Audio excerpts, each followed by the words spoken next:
Welcome back into Talking Fitchburg. It's time for your administrator update. Chad Brecklin back and ready to rock and roll.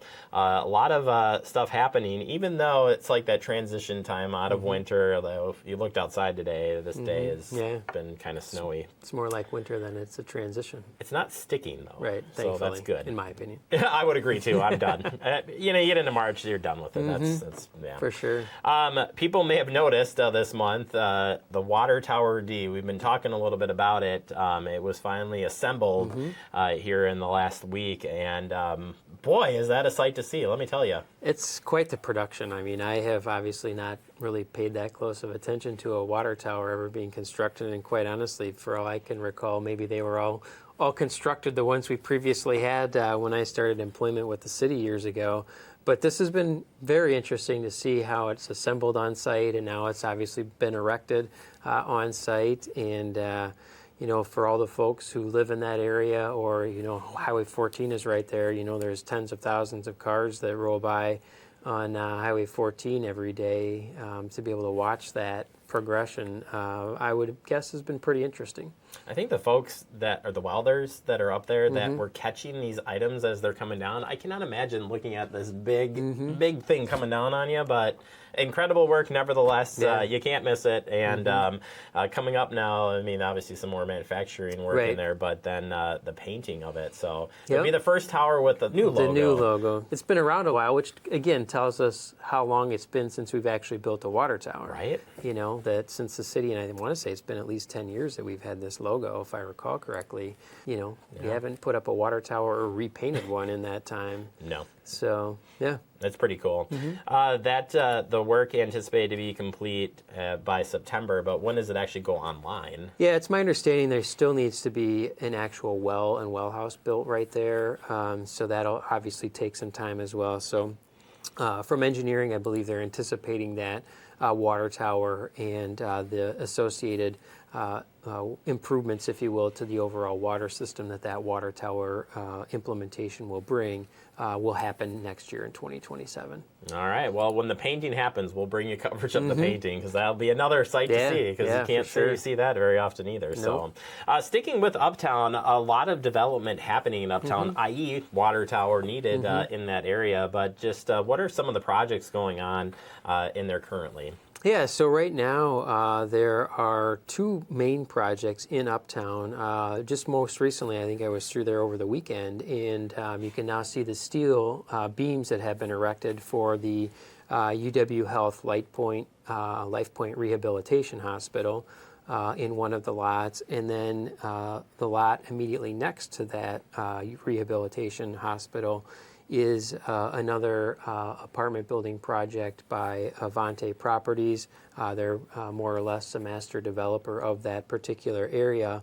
And this particular apartment building that they're constructing now, I think, is going to look a little bit different than what they have built. It'll be similar along the same themes, but they're really trying to take advantage of that corner and make it a kind of a nice anchor there on the corner of Lacey and East Sherrill. So as kind of will help continue to drive more of an urban density type feel in that neighborhood as it continues to build out. It does, the curvage on it does look pretty cool. I drive there when I come into work and go home every day, and I'm like, boy, it's so cool. This is going to be something really neat to see on the side there. Also, it's really hard to tell between UW and that project that they are two different projects. So they're right next to each other there. But if I recall, there's a alley that will go between the two, and I think maybe even a little bit of parking. But I think both of those projects are really good for Uptown. I think a lot of things continue to happen there. I mean, we've talked in council updates about the No Oaks project, which is going to bring more housing units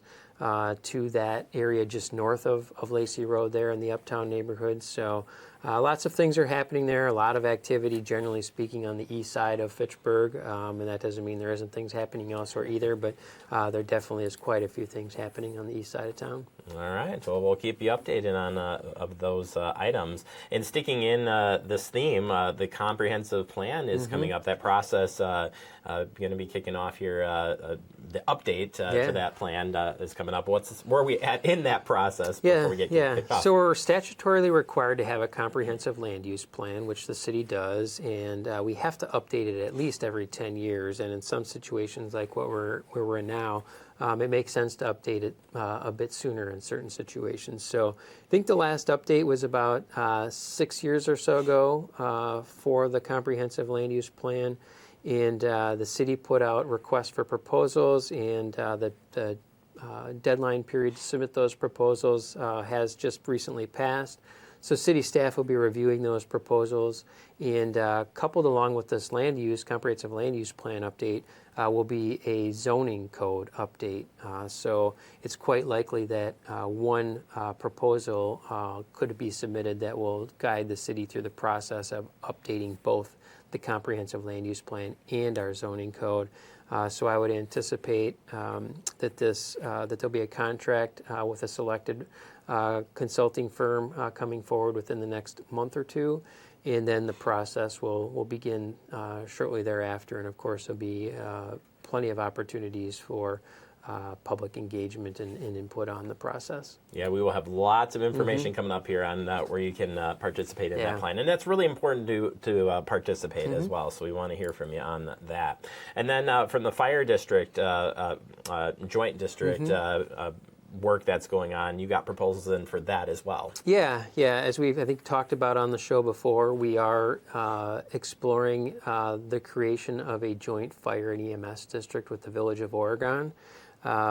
So we have a request for proposal that was out there that really, for the way I describe it, is having a consulting firm put together a roadmap to how the two municipalities can create a shared joint fire and EMS district. And there are some other municipalities who are at least following along on the conversation and still have a possibility to potentially get in on the ground floor, so to speak, if this does move forward.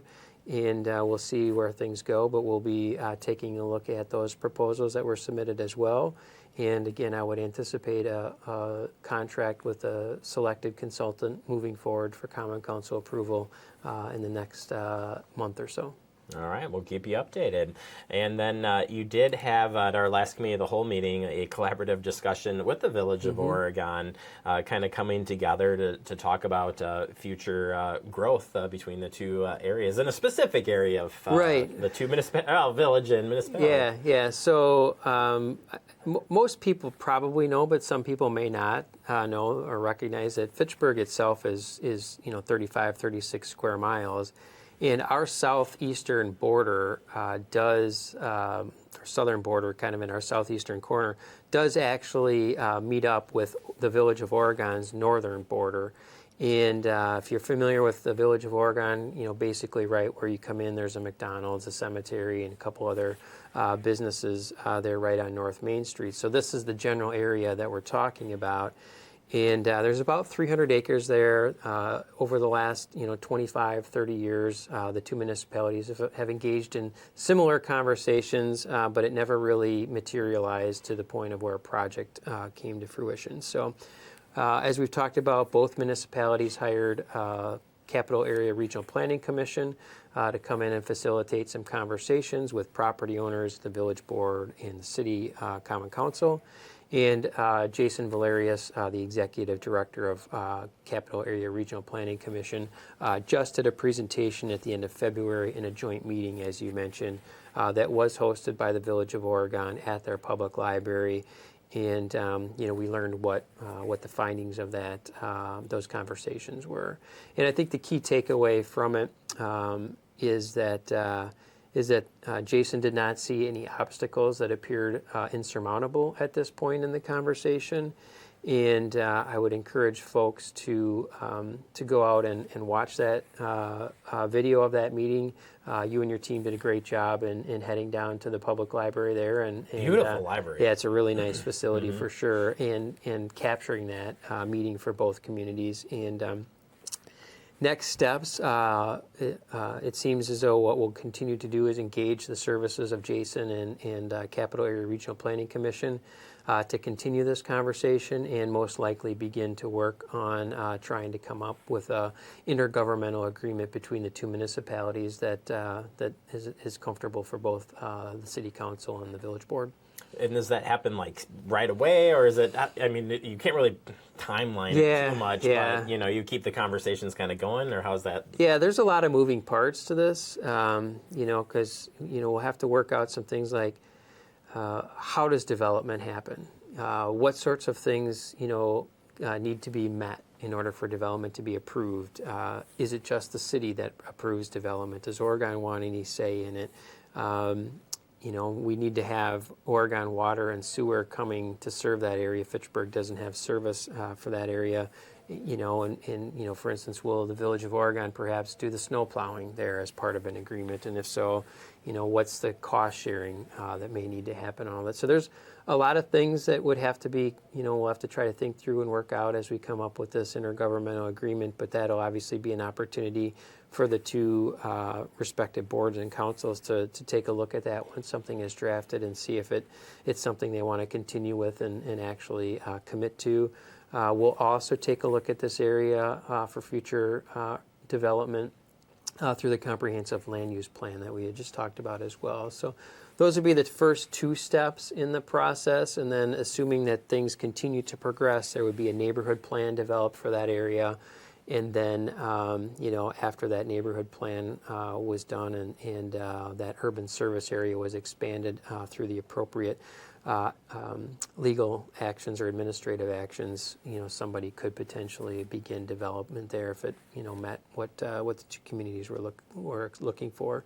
But we're at least a few years away from an actual shovel going in the ground there. There's a lot of things that would need to happen before anything really from a construction standpoint were to happen.